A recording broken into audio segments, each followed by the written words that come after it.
ఎన్టీఆర్ హీరోగా కొరటాల శివ దర్శకత్వంలో తెరకెక్కనున్న భారీ చిత్రం జనతా గ్యారేజ్. ఈ మూవీ ఫిబ్రవరి 10 నుంచి సెట్స్ పైకి వెళ్ళబోతుంది.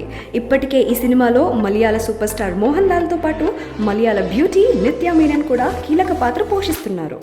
ఇదిలా ఉంటే మరోపక్క మలయాళ హీరో నటించబోతున్నాడట. అతనే ఉన్ని ముకుందన్. డి కంపెనీ, విక్రమాదిత్యన్, ఫైర్మెన్ వంటి చిత్రాల్లో హీరోగా గుర్తింపు తెచ్చుకున్న ఉన్ని ముకుందన్ ఎన్టీఆర్ హీరోగా తెరకెక్కనున్న జనతా గ్యారేజ్లో విలన్గా నటించబోతున్నానని తన ఫేస్బుక్ ద్వారా తెలిపాడు. ఫస్ట్ టైం మోహన్ లాల్తో నటిస్తున్నందుకు చాలా సంతోషంగా ఉందని, ఈ సినిమాలో విలన్గా నటిస్తున్నందుకు గర్వంగా ఉందని ఉన్ని ముకుందన్ తన ఫేస్బుక్లో పోస్ట్ చేశాడు.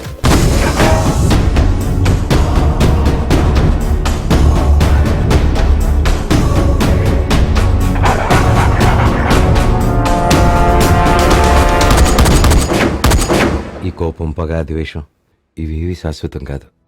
అన్ని కాలంతో పాటు పోతాయి. ప్రేమ ఒక్కటే శాశ్వతం. నేత్ర